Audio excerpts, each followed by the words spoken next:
Oi, gente, boa tarde mais uma vez. Estamos gravando agora. Primeiro, quero pedir desculpa pelas 2 últimas semanas que eu não consegui estar aqui com vocês. Infelizmente, tem questões que fogem ao nosso controle, né? Eu fiquei bem mal, a garganta bem infeccionada, tive que tomar. Comecei tomando um antibiótico, um só não foi suficiente, tive que entrar com outro, e aí tive muita reação aos remédios, fiquei muito indisposta, com muito enjoo. Então, assim, até lá para terça-feira da semana passada, eu ainda estava sofrendo com essas consequências. O remédio acabou na segunda, então até terça eu ainda fiquei meio assim, e depois fui melhorando, agora estou bem, né? Estava ansiosa para voltar, para a gente conversar, para a gente continuar a leitura, né? E obrigada pela compreensão de vocês, pelas mensagens que vocês mandaram, né? Desejando melhoras, finalmente está tudo bem. Então, vamos lá. Na última semana que a gente leu, né, 3 semanas atrás, a gente finalizou o capítulo 4, né, e aí, como de costume, eu vou fazer uma recapitulação rápida do que a gente falou. Esse capítulo é aquele em que o Alexandre traz a questão do filme, do Rei Leão, que ele assistiu e que ele ficou muito abalado com tudo aquilo, e ele usa esse trecho para trazer um pouco da teoria. Então, ele vai falar bastante da Melanie Klein, vai trazer a questão da posição esquizoparanoide, da posição depressiva, da dificuldade em lidar com a ambivalência, né, que é esse processo de passagem para a posição depressiva, que é saber que o mesmo seio que alimenta é o seio que falta, né, essa ambivalência que a gente passa todos os dias, né, de amar e odiar a mesma pessoa, de saber lidar que não existe ninguém perfeito, e mesmo aquela pessoa que é maravilhosa também vai ter falhas, né, então coisas que aparecem também muito na clínica, de muitos indivíduos com dificuldade em lidar com essa ambivalência, seja nos outros, seja em si próprio, né, de enxergar que a gente também tem partes que não são tão legais assim, e que tá tudo bem, né, que a gente é composto de tudo isso. E aí ele fala que fugir dessa ambivalência, fugir, né, desses opostos que na verdade se complementam, acaba gerando pessoas anestesiadas, pessoas que se protegem tanto da dor que acabam se afastando também do prazer. É aquela questão que às vezes no mesmo lugar ali pode existir um e outro. Então não tem como girar a chavinha e desligar só o sofrimento, só a dor. Se você desliga, você desliga tudo, né? E aí você deixa de sentir e passa a ser uma pessoa anestesiada.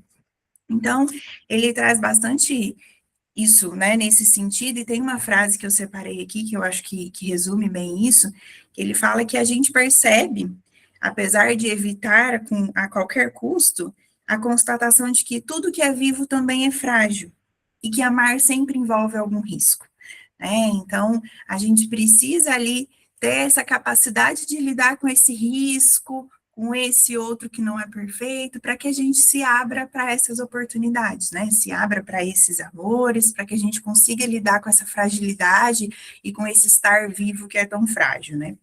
E aí ele coloca assim que depois de enfrentar alguns lutos, ele deixou de esperar que os pais fossem imortais, que o mundo fosse justo ou que a felicidade fosse constante. E isso é muito bonito de se pensar, né? Quantas vezes a gente tem dificuldade em lidar com essa realidade que às vezes é muito feia, é muito dolorida, mas que a gente precisa ter contato com ela, né? Para que a gente não fique só nessa fantasia de que tudo é belo, de que tudo é perfeito, que tudo é para sempre, né? E aí ele finaliza falando, né, que essas páginas é um fragmento da posição depressiva dele elaborada ou em elaboração, que acho que é um processo constante na nossa vida, né, e coloca que escrever, no caso dele, é manter vivo o menino que se emocionou com a morte do Mufasa e que, por sorte, não foi impedido de sentir. Então, que a gente não se impeça de sentir, né, para que a gente possa elaborar todas essas coisas e se permitir viver de forma completa, entre muitas aspas, né? Então, vamos lá. Capítulo 5, a tristeza como linguagem do inconsciente. A minha mãe respondeu que sim, todos sentiríamos uma profunda tristeza. Teríamos de procurar a felicidade daqueles tempos mais difíceis. Se esperarmos, um dia, a tristeza dá lugar à celebração. mas nunca esperaríamos quietos. A quietude é uma cerimônia do pensamento, mas logo é fundamental bulir, fazer qualquer coisa. Esse trecho é do livro As Mais Belas Coisas do Mundo, do Walter Ugumãe. Inclusive, é um livro bem curtinho e bem bonito, assim. Esse autor tem uma escrita bem bonita, não sei se vocês conhecem, fica aí de indicação. É bem gostosinho de ler e traz reflexão sobre as pequenas coisas, realmente, né? E aí, o que ele traz aqui é a importância desse estar em movimento, né? Essa tristeza, ela vai aparecer, ela também vai passar, provavelmente, algum dia, mas enquanto isso, a gente continua se movimentando, a gente não para esperar a tristeza passar, a gente vai, né, fazendo as coisas apesar dela. Isso, claro, em condições ideais, né? Não dá para generalizar. E aí ele começa. Confesso a vocês, tem dias em que eu acordo meio esquisito. Eu escrevi aqui do lado, eu também. Não sei se vocês se identificam, Eu mas ia levantar a mão hoje. Eu também, hoje eu tô assim, esquisita. Tô sim, boa. exatamente. E aí ele fala, né? Não é esquisito de acho que estou ficando gripado, nem esquisito de devo ter comido algo estranho ontem.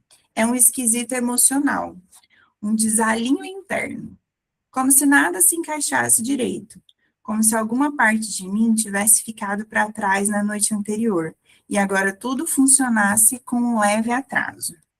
É bem assim, né? Acho que ele colocou ótimas palavras para definir um negócio que é meio esquisito, mas a gente não sabe muito bem dizer como e porquê, né?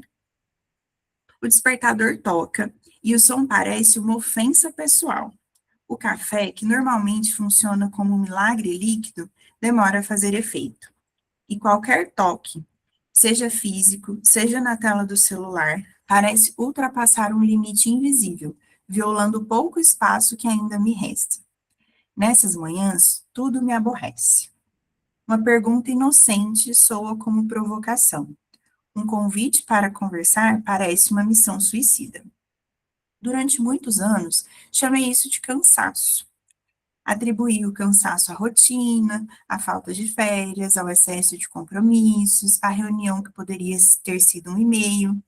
Usei todos os nomes possíveis para justificar esse mal-estar. No entanto, como todo sintoma que se repete, ele começou a desconfiar de mim, e eu dele. O fato de eu ser filho único pode ter me ensinado desde cedo uma habilidade que à primeira vista pode parecer uma virtude: camuflar os sentimentos. Cresci com a impressão de que minha alegria era um alívio para os outros e minha tristeza um fardo. Se eu estivesse bem, as coisas fluíam bem, mas se eu desmoronasse, o que seria do restante da casa? Sem perceber, virei o adulto que engole o choro, inventando um sorriso para não gerar preocupação. Não sei como que soa para você, mas para vocês, mas eu senti um peso nas costas, assim, quando ele fala, né? Se eu desmoronasse, o que seria do resto da casa, né? Olha que lugar difícil de estar, né? Não poder desmoronar, né? E quantas vezes a gente se coloca, né, para evitar que o outro sofra, para evitar, né, um desconforto para o outro, a gente se coloca nesse lugar de preciso me manter forte, preciso me manter firme, né, e pensando nele como criança também, né, o quanto é uma posição difícil para uma criança estar, né, achar que a alegria da casa era meio que responsabilidade dele, ele precisava estar bem para que os outros estivessem bem, né, então, pesado, um fardo pesado de se carregar. Gradualmente, a estrutura que eu havia erguido, alicerçada em disciplina e autocontrole, começou a ruir. Sempre vai ruir, né, gente? Ninguém dá conta de manter isso aí a vida toda. E sempre que o incômodo surgia, minha reação era o recolhimento. Contudo, paradoxalmente, eu aumentava o ritmo, dobrava as tarefas e aceitava compromissos desnecessários, preenchendo cada intervalo livre com o trabalho. Eu ficava áspero, com pouca paciência para o tempo do outro e menos ainda para o meu. Qualquer atraso me irritava. O e-mail sem resposta, uma fila, o trânsito, e eu descontava em quem estava por perto, como se a pressa justificasse tudo. Essa correria me mantinha longe da dor, mas me deixava duro com quem eu amo e impaciente comigo mesmo. No fim do dia, não era força, era exaustão disfarçada, e o recolhimento só servia para reabastecer a máquina e voltar a girar. Fiquei pensando, né? Até sublinhei a palavra máquina aqui, porque eu acho que é bem esse funcionamento, né? Esse aqui não é funcionamento de um ser humano, né? E assim, quantas vezes a gente vê na clínica essas pessoas que reclamam muito de um cansaço, né, de não estar se sentindo bem, ai, é cansaço, ai, estou trabalhando muito, não sei o quê, de repente arrumam um outro emprego, ou arrumam uma outra coisa para fazer, e aí você fica, gente, mas não estava tão cansada, e agora está arrumando mais atividades, enchendo essa agenda, né, o quanto é essa busca de realmente se anestesiar, e vou preencher tanto aqui a minha agenda, eu vou ficar tão corrida, que de certa forma justifica esse mal-estar, né, confirma que é um cansaço, uma ilusão de que é um cansaço, e também te mantém longe desse sentimento, longe desse incômodo, que está ali insistindo, que está ali se repetindo, mas que às vezes o sujeito não está disposto ou não consegue ainda olhar para aquilo, então ele vai se entupindo, entupindo, entupindo de coisas, né? Então, não sei se vocês percebem isso por aí, mas acho que é algo, né, que aparece dessas pessoas que estão muito cansadas, sabem que estão cansadas, mas vão nesse movimento contrário, de ao invés de tentar descansar, vão se enchendo cada vez mais de atividades e de afazeres, né? Querem comentar? Oi, pode falar. E até mesmo quando esse descanso pode ser feito, assim, um descanso mesmo, a pessoa se sente culpada, né? Então fica naquela de, eu só tenho crise de ansiedade quando eu não estou fazendo nada. Já foi uma coisa que apareceu por aqui na clínica. Então, assim, qual que é esse peso de estar descansando, né? O que tem por trás dele? Então, é tanto de tenho que ser produtivo, tenho que estar fazendo algo, que não tem nem tempo para o descanso. E quando tem, é como se não pudesse ter. Uhum, sim, é justamente, né? O que esse descanso significa? Né?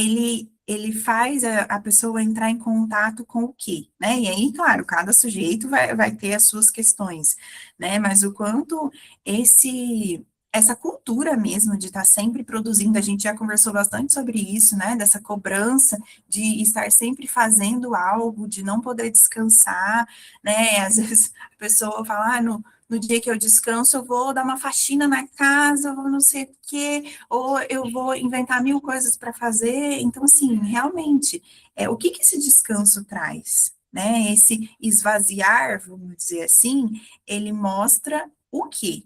Né? Será que talvez me veio agora, né? Esse preencher de tanta coisa está tentando esconder qual vazio? Né? Porque a gente tem vários, mas qual o vazio que está tentando ser escondido a partir disso, né? Deixa eu só olhar o chat aqui. Ah, Aline, obrigada. A Ivy perguntou que página. 67, a gente vai começar o segundo parágrafo. Então, vamos lá, né? Ele fala que esse recolhimento dele, né? E isso também é algo comum, né? As pessoas que, quando estão nesse dia esquisito, a tendência é que a gente se recolha, né? Não quero falar com ninguém, não quero ver ninguém, não vem falar comigo, né? Porque imagina se você me pergunta o que que eu tenho e eu preciso pensar sobre o que que eu tenho, né? Me deixa aqui sem pensar sobre o que está acontecendo. Só quero me recolher aqui no meu cantinho. Né? E ele fala de se reabastecer a máquina, né, para voltar a girar, para voltar a produzir, para voltar a ser forte, para voltar a dar conta de tudo. Aqui cabe um adendo importante. Todos esses sintomas se agravaram após a perda da minha avó. A perda, ela intensifica tudo isso, né, e deixa, acho que a ferida mais exposta ali, o contato fica mais intenso com tudo isso que talvez está tentando ser guardado ali em algum lugar. É difícil traduzir esse tipo de vivência numa escrita. Às vezes, parece que eu apenas ocupo a cena, mas não estou nela de verdade. Assisto-me de fora e percebo a minha existência pela metade, como alguém disperso, fragmentado. Não sei se vocês já escutaram na clínica, e eu vou fazer um exposed aqui, que esses dias eu falei isso na minha análise, lembrando de um acontecimento, e eu falei exatamente isso. Parece que eu não estava ali, parece que eu estava de cima assistindo o que estava acontecendo, mas eu era um dos personagens da cena, né? E o quantas vezes isso aparece, a gente está ouvindo algo do paciente e ele fala, parece que eu não estava ali, parece que eu estava assistindo de fora, parece que eu estou vendo a minha vida lá de cima, né? Eu estou olhando ali como se fosse um espectador, e não alguém que faz parte disso, né? Quando ele fala que ele assiste a si mesmo de fora, me veio muito isso, quanto às vezes a gente até precisa se afastar, porque fazer parte daquilo ali é muito doloroso, né? Então, acho que é até um mecanismo de defesa, se ver do lado de fora, né? Como se você não fizesse parte daquilo. Abro um vídeo de receita, deslizo para outro, ensinando a organizar a geladeira por cores, e em seguida me prendo a um conteúdo de viagem. Tudo isso acontece enquanto o chuveiro despeja sua água quente sobre mim, como se pudesse, de alguma maneira, lavar o vazio que a ausência deixou. Melanie Klein também soube na carne o que é perder. Em 1934, seu filho Hans morreu em um trágico acidente de alpinismo. A teoria, nesse caso, não veio antes da vida. Ela veio da vida em ruínas. Imersa em sua própria dor, Klein elaborou a noção de defesa maníaca, um mecanismo psíquico que tenta negar a perda, afastar a culpa e adiar o luto. A defesa maníaca entra em cena quando a tristeza ameaça inundar. Explico.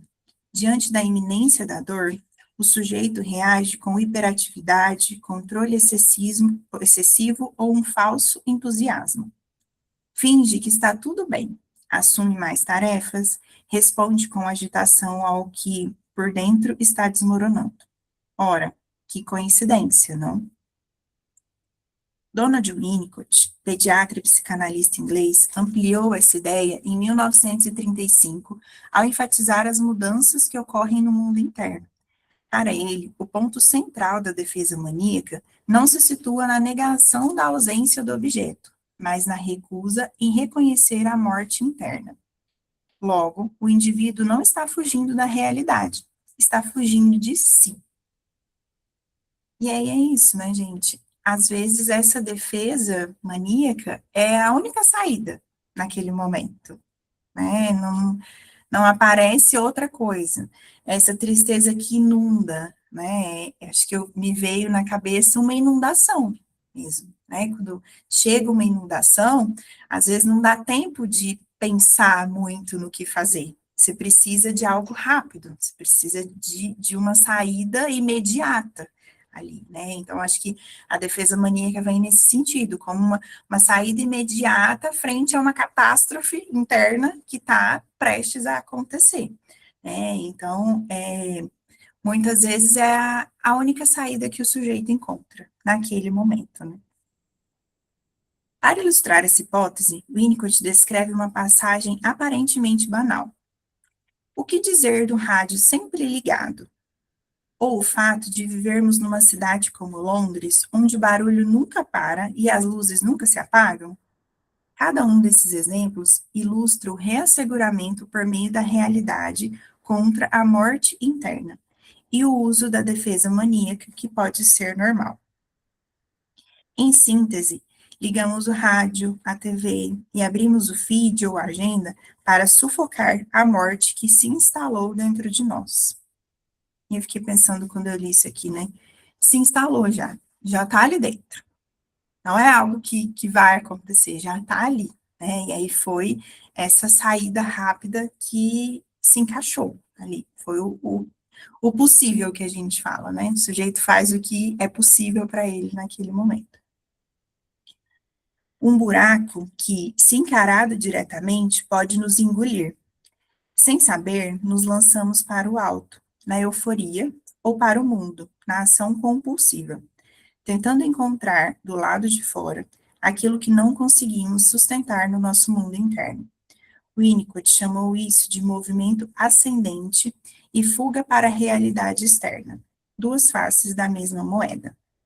Entretanto, a proposta winnicottiana de que o uso da defesa maníaca pode ser normal mudou a forma como cuido de meus pacientes e de mim mesmo.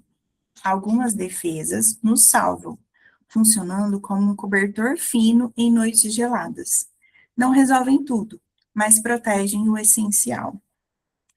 E aí, quando eu estava lendo isso aqui, eu lembrei, não sei se vocês já ouviram uma frase da Clarice, eu até peguei ela inteira e anotei aqui, a Clarice Lispector, que é super psicanalítica, né? Quem já leu aí sabe o quanto ela é psicanalítica, mesmo sem ser da área.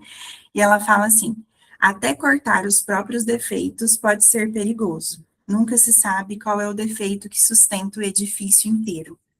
Então é isso, né? Essa defesa, quando ele fala é um cobertor fino em noites geladas, é algo que vem para aplacar ali, realmente, né? E aí, o quanto isso na clínica se apresenta através dos sintomas. Acho que quando a gente fala desses defeitos, que a Clarice fala desses defeitos, dá para a gente comparar com o sintoma na clínica, né? O sujeito, ele desenvolve o sintoma para conseguir se manter ali minimamente, né? E aí não é nosso papel ir lá e eliminar esse sintoma, né? A gente não sabe, talvez esse sintoma é justamente o que consiga fazê-lo se manter ali, né? Então é um processo muito delicado, muito gradual, né? Se a gente elimina esse sintoma de maneira abrupta, pode ser que esse edifício desmorone ali, né? Então, eu não sei se faz sentido para vocês, mas quando eu li essa parte, me veio muito essa questão, né? Que essas algumas defesas nos salvam mesmo. E aí ele vai discorrer um pouco sobre isso, sobre analisar quanto tempo essas defesas vão perdurar, né? Porque ali é algo imediato, mas aí a gente precisa olhar para aquilo para que não, ao invés de virar um cobertor fino, vire aquela cobertinha de estimação que a pessoa dorme e só dorme com ela, né? Que fique ali apegado àquilo e não consiga soltar. Então ele fala que, né, essas defesas permitem que a dor seja adiada até que haja condições para enfrentá-la. Porém, quando essas defesas se estendem por tempo demais, elas viram prisões. A pessoa se perde nelas, reage ao invés de sentir. E o luto, ao invés de seguir o seu curso, empaca. Né? E eu acho interessante marcar que esse luto que ele fala não é o luto necessariamente da morte de alguém, né? É os diversos lutos das perdas de objeto que a gente tem, né, todos os dias, em maior ou menor grau. Então, acho que pensar de forma mais ampla sobre esse luto é importante também para entender que, às vezes, não é só essa morte concreta, vamos dizer assim, que faz a pessoa empacar, né? Então, podem ser vários lutos de diversas coisas, diversas intensidades. Meu companheiro, que além de sensível, carrega o agravante de ser psicanalista, costuma identificar esse movimento antes de mim. Abre aspas. O que está doendo aí? Ele pergunta com alguma insistência. E eu quase sempre não sei responder. Fico calado, levo dias até conseguir processar o que realmente está acontecendo.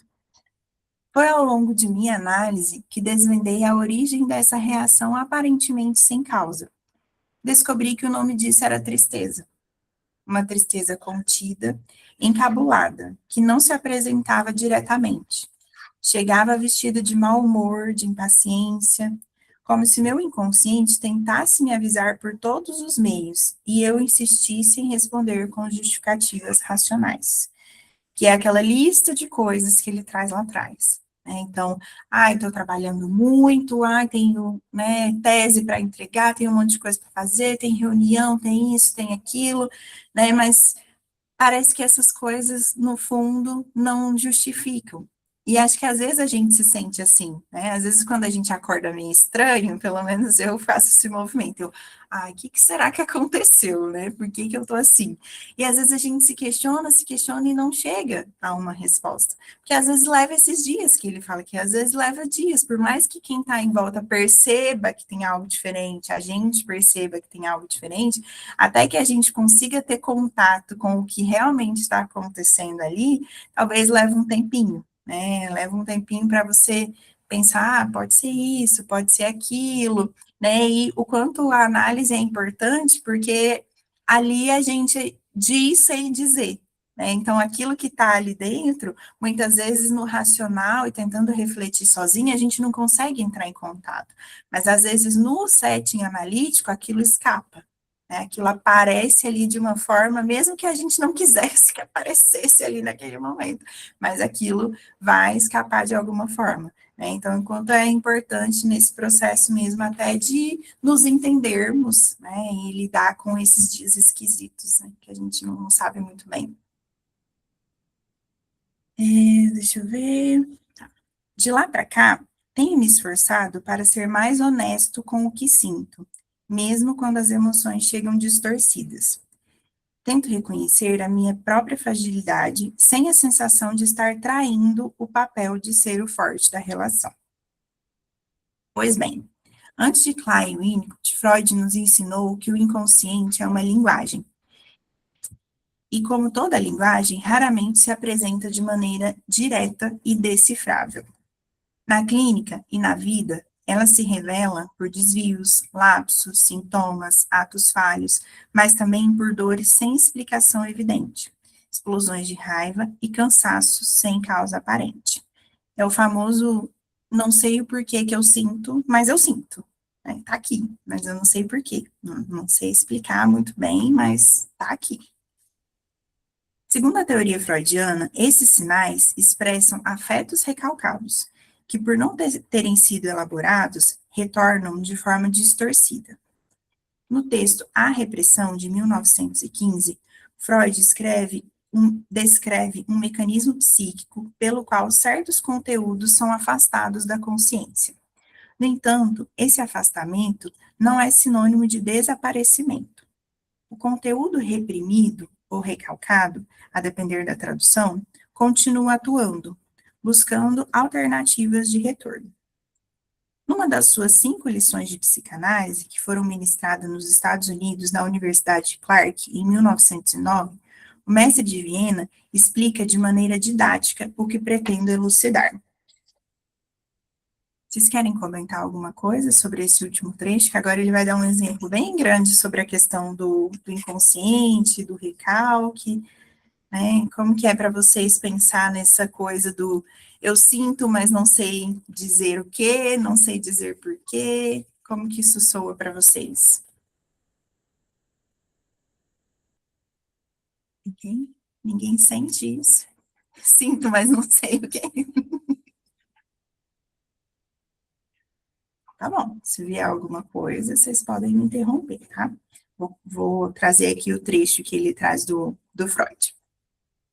Talvez eu possa ilustrar-lhes o processo da repressão e seu necessário vínculo com a resistência, mediante uma tosca analogia, retirada justamente da nossa situação presente. Suponham que nessa sala e no meio dessa plateia, cujo silêncio e atenção exemplares eu não posso louvar o bastante, houvesse um indivíduo que se comportasse de modo perturbador, que com impertinentes risadas, falas e batida dos pés, me desviasse a atenção de minha tarefa. Eu declararia não poder continuar a palestrar dessa forma. E então, alguns cavalheiros robustos se levantariam entre os senhores e, após uma breve peleja, poriam o mal-educado na rua. Ele estaria então reprimido, e eu poderia dar prosseguimento à palestra. Mas para que o distúrbio não se repetisse, caso o indivíduo tentasse entrar novamente, os cavaleiros que haviam feito cumprir minha vontade moveriam suas cadeiras para junto da porta e se estabeleceriam como resistência após a repressão consumada. Se agora os senhores traduzirem esses dois locais em termos psíquicos, como consciente e inconsciente, terão uma imagem aceitável do processo da repressão. E mais adiante ele continua. Considerem que o incidente não terminou necessariamente com a exclusão do indivíduo incômodo e o posicionamento dos vigias ante a porta. Eu adoro essa palavra vigias, viu? Guardem ela aí. Pode muito bem ter ocorrido que o sujeito, irritado e ainda mais desconsiderado, prosseguisse nos dando trabalho. É certo que já não estava entre nós, que nos livramos de sua presença, de seu riso galhofeiro, suas observações à meia voz, mas em determinado sentido, a repressão malogrou, pois ele passou a apresentar lá fora o seu intolerável espetáculo. Seus gritos e golpes na porta inibiam minha palestra mais ainda do que o comportamento grosseiro de antes. Em tal situação, ficaríamos contentes se, digamos, nosso estimado presidente, o Dr. Stanley Hall, se dispusesse a assumir o papel de mediador e pacificador. Ele sairia para falar com o intratável sujeito e retornaria com a proposta de que o deixássemos entrar novamente, garantindo que o homem se comportaria melhor. Fiados na autoridade do Dr. Hall, consideraríamos em suspender a repressão e haveria novamente paz e sossego. Essa não seria uma descrição inadequada da tarefa que toca ao médico na terapia psicanalítica das neuroses. E aí o Alexandre coloca uma notinha aqui. Peço desculpas pela extensão da citação, mas ela é necessária para que possamos reconhecer um fato inegável. Freud escrevia bem, muito bem, aliás. Aproveito o embalo para recomendar. Não tenham receio de ler as suas obras. Ele sabia falar sobre o inconsciente. Gente, ele sabia que falar sobre o inconsciente exigia rigor, mas conseguia fazê-lo com leveza e humildade. E até com certa ironia, bastante ironia, na verdade, né? Freudinho era bem ácidozinho, né? O Alexandre foi gentil aqui.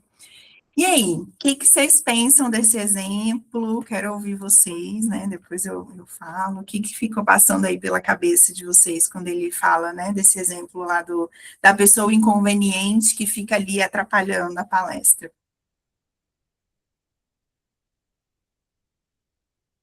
Alguém? Vocês estão muito calados hoje, gente. Oi, Jéssica. Oi. Eu achei ótimo o exemplo, essa imagem que ele trouxe, né? E eu fiquei pensando aqui sobre uma coisa, como eu vou usar a palavra conteúdo. Quando esse conteúdo é reprimido, como ele trouxe aqui, parece que ainda faz mais barulho do que quando ele está consciente.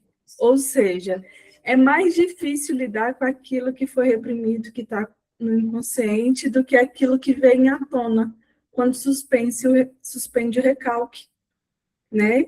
E aí, quando ele traz aqui sobre o Dr. Hall, que faz lá esse papel de mediador, pacificador, e no final ele coloca sobre essa ser o papel, a tarefa do analista, que também a gente pode pensar no ego da pessoa, que é capacitar a própria pessoa para que ela tenha esse ego pacificador, mediador, para não querer reprimir, porque é muito pior quando a gente reprime algo.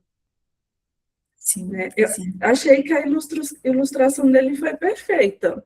Não fica dúvida depois que a gente lê isso. Sim, com certeza.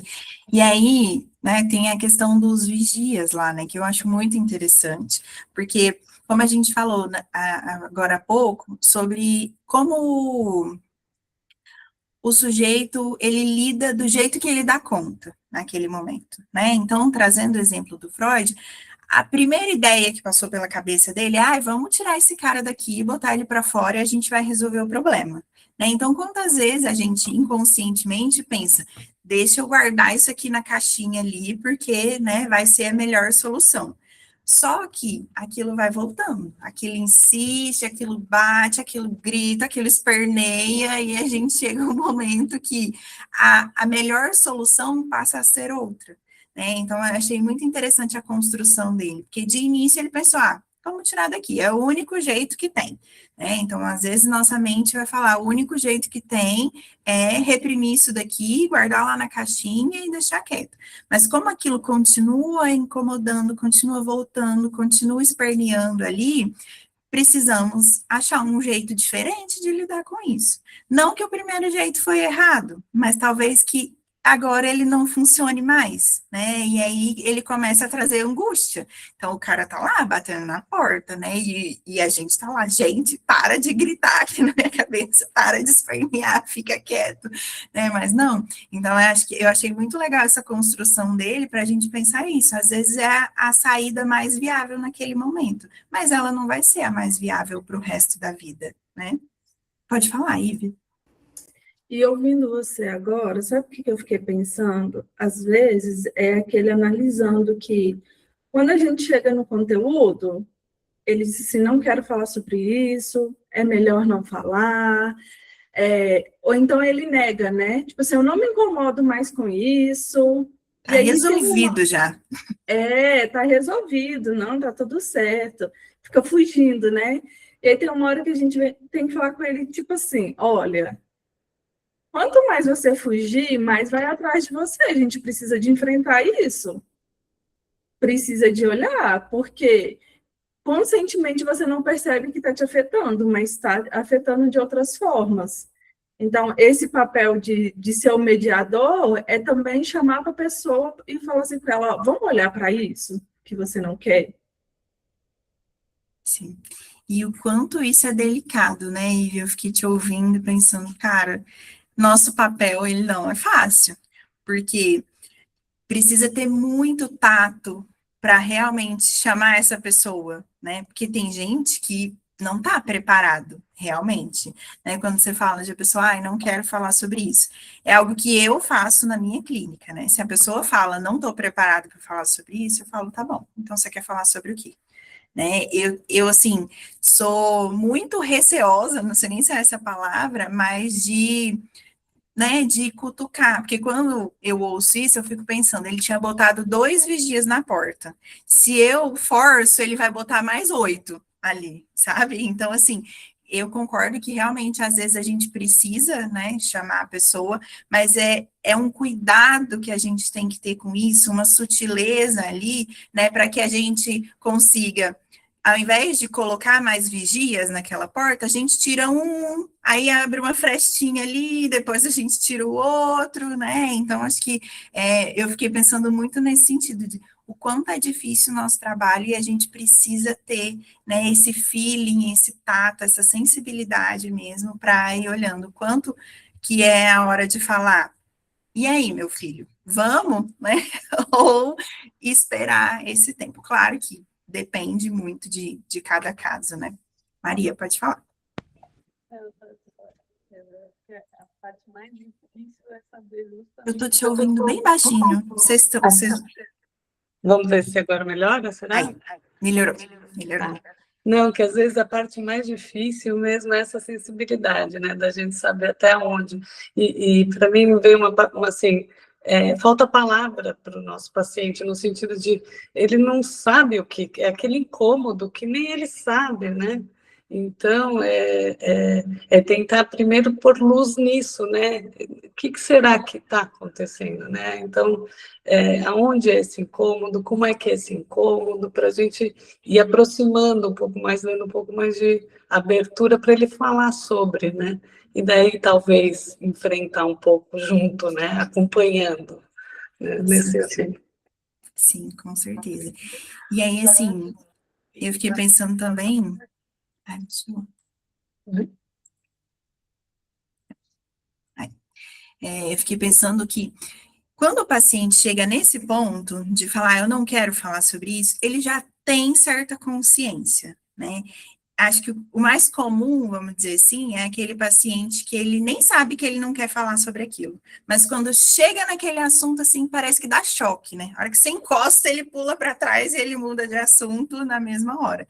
E aí, isso às vezes traz uma possibilidade da gente marcar isso, de talvez falar, nossa, parece que é difícil falar sobre tal assunto, né? Porque quando a gente toca nesse assunto, você não consegue, ou você muda de assunto e tal, mas aí, de novo, com muita sensibilidade, né, para a gente não botar mais vigias na porta, para a gente ir tentando botar esse vigia para tomar um café, para fazer um intervalo ali, né, então, acho que é nesse ponto, assim, de que às vezes resistência, ela aparece de forma muito sutil, porque a pessoa nem sabe ainda que tem aquilo ali. Quando ela diz que não quer falar, alguma consciência ela já tem, ela já sabe que aquilo ali dói, né?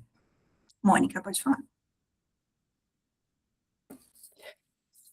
Para mim veio o exemplo de quando, que é muito comum na clínica, de paciente, às vezes, que na mesma sessão ou na história dela relata uma situação em que, por exemplo, não sei, marido foi agressivo, foi grosseiro, ou desautorizou na frente dos filhos, né? Fez alguma coisa que ela não estava conforme, ela não se posiciona, porque esse é o modo de operar dela, e ela não percebe, ato seguido, que ela está com ranço, ela deu uma cortada no marido, e ela fala assim, eu não sei por que eu perdi a paciência. Pra falar a verdade, nem sei por que eu perdi a paciência. Parece até brincadeira, né? Porque ela não está conseguindo fazer aquela conexão de... Então, é aí onde eu acho que tem um conteúdo, foi para o inconsciente, está lá no inconsciente, não tem a capacidade de se posicionar, né? Então, a raiva que vem, né, que na verdade é dela mesma, de não conseguir colocar aqueles limites, de não se posicionar. Então, acho que nesses casos a gente consegue fazer um trabalho mais ágil, às vezes, né, de questionar. Você acabou de me contar que teve uma situação semana passada, ou na sessão passada, ou na outra, e aí ela, você acha que tem a ver com isso, né? Mas parece que faz tanto tempo. Eu acho que isso na clínica a gente consegue trabalhar bastante bem com uma escuta bem atenta, né? Mais do que essas portas muito fechadas, que são mais perigosas, porque elas estão sustentando alguma coisa que a gente não sabe se pode desmoronar mesmo. Né? Sim, sim, Né? total. E aí, essas conexões, para gente que já tem uma escuta treinada, é um fiozinho que liga ali, ó, nitidamente, né? Você escuta, você fala, né? Claro que não simplificando, né? Mas às vezes você olha e fala, gente, tá aqui. Mas para a pessoa é muito difícil perceber, né? Porque ela não sabe, teoricamente, que o conteúdo que ela está trazendo ali na sessão, por mais que não pareça ter nada a ver uma coisa com a outra, não está ali por acaso, né? Alguma coisa tem. Então, o quanto é importante, né? Realmente essa escuta atenta, para a gente fazer essas conexões, né? Que é o nosso papel ali, fazer essas conexões que às vezes o sujeito não consegue fazer, porque ele tem vários vigias ali na porta impedindo que isso se conecte, né? Que ele consiga conectar esse afeto àquilo que aconteceu, né? Seja semana passada, seja, né, ano passado, às vezes são coisas muito distantes, né? E que quando a gente escuta, parece que esse fiozinho dá aquele clique ali daquela conexão, né? Deixa eu ver aqui o que tem no chat, que eu até perdi. A Leslie falou, e quando ocorre o contrário, abraçar o luto e não largar?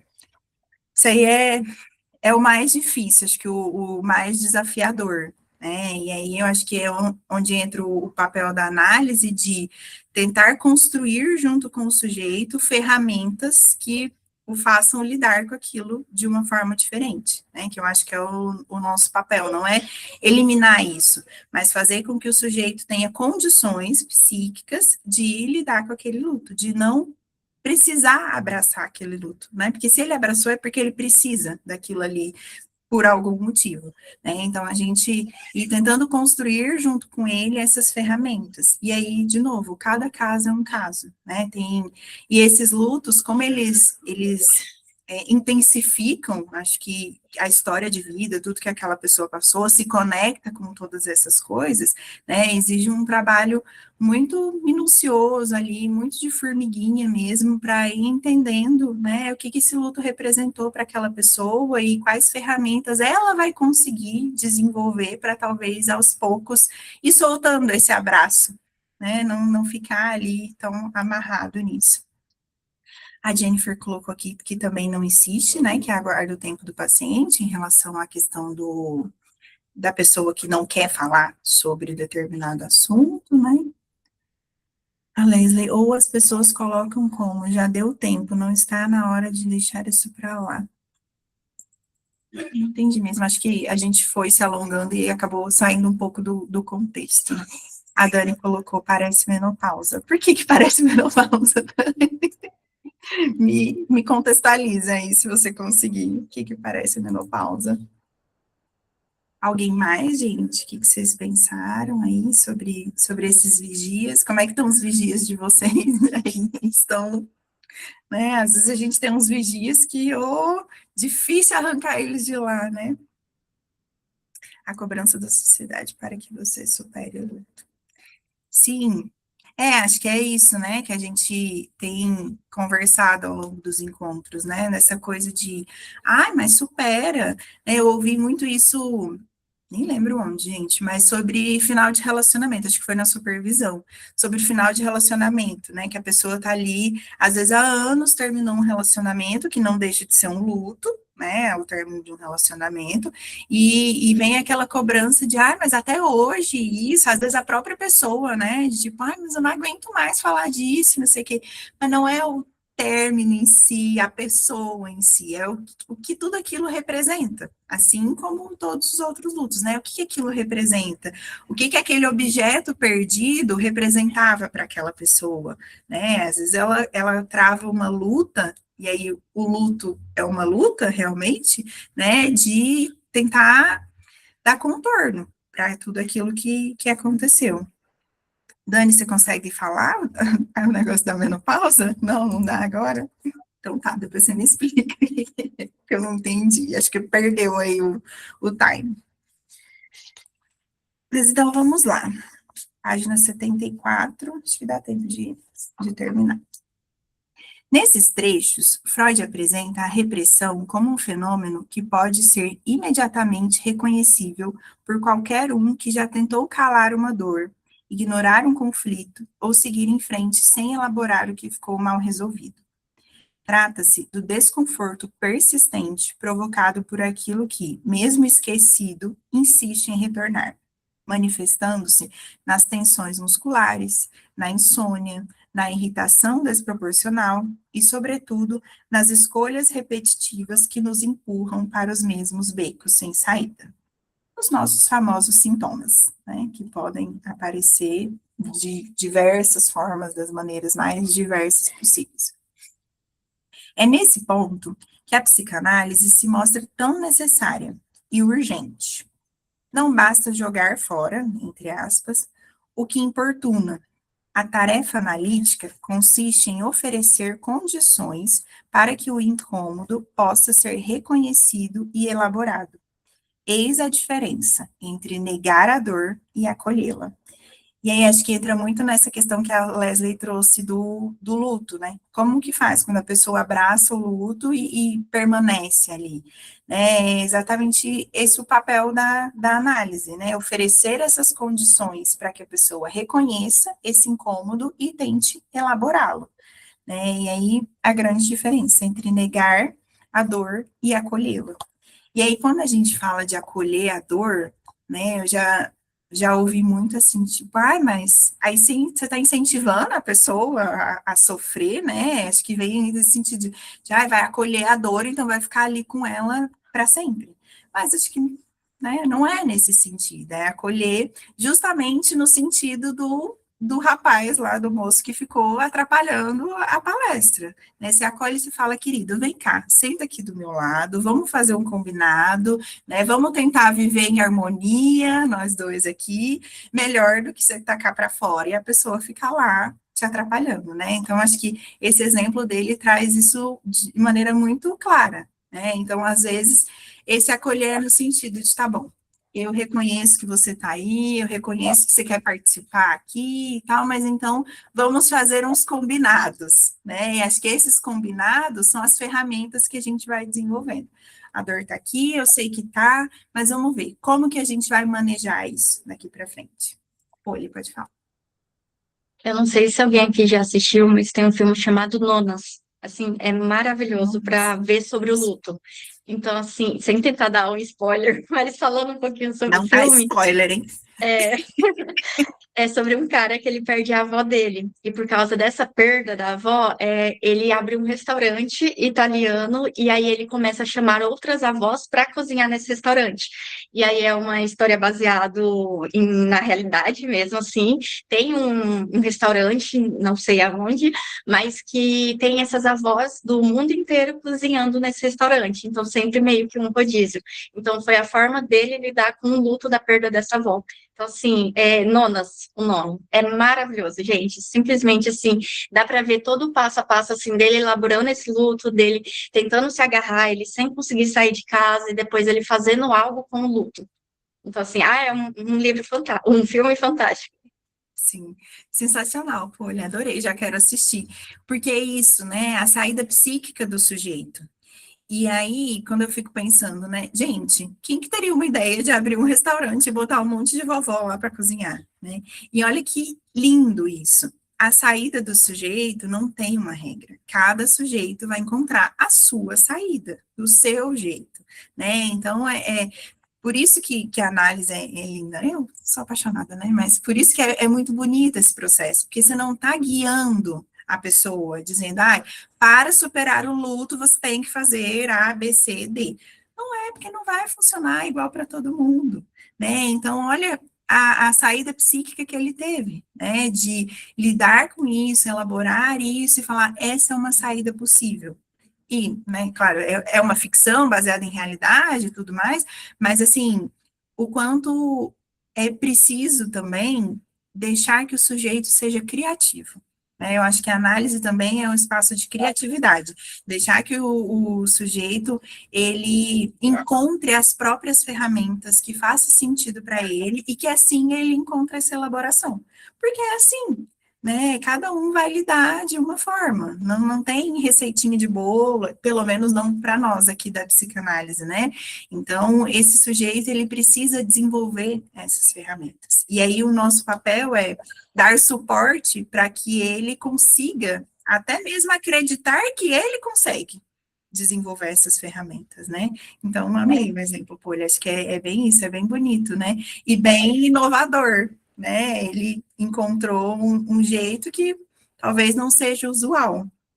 Então, a Leslie colocou aqui que, no caso dela, ela escreveu um livro, né? Acho que se conecta muito com a questão do Alexandre, né? Do poder da palavra e da escrita ali, né? Então, cada um vai encontrar a saída que fizer sentido para si mesmo, e essa singularidade é encantadora, né? Eu fico encantada. Obrigada pelo exemplo, viu? Depois eu vou procurar o trailer e vou mandar lá no grupo para a gente ver.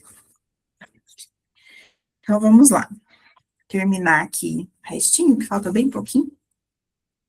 Clarice Lispector, ó, tá vendo? Eu trouxe ela, ele trouxe também. Eu falo que ela tá em todas, gente. Você vai ler livro de psicanálise, a Clarice tá em todas. Clarice Lispector, em um de seus inúmeros rompantes de lucidez selvagem, escreveu: é que só sei ser impossível, não sei mais nada. Que é que eu faço para conseguir ser possível? Esse trecho é do livro A Hora da Estrela. É justamente isso que a tristeza anuncia.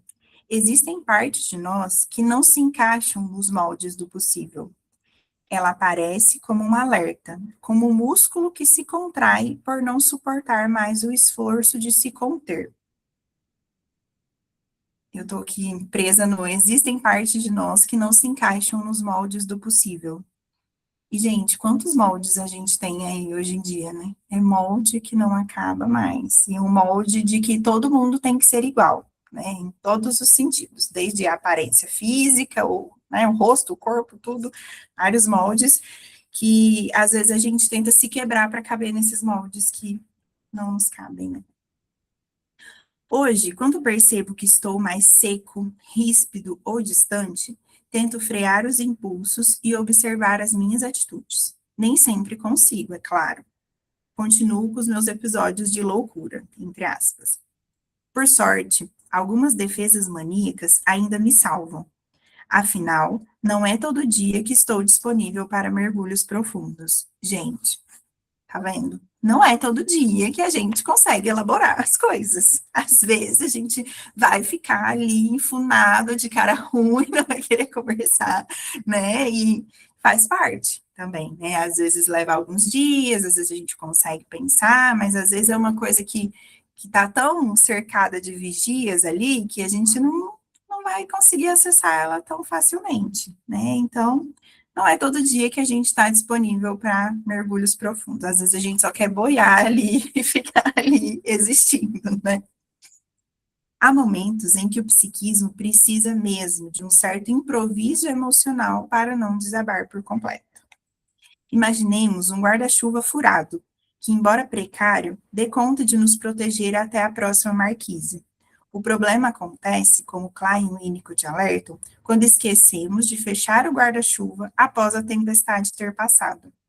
A defesa do guarda-chuva, que ontem ajudava também pode impedir que a tristeza aconteça, e com ela a chance de alguma restauração.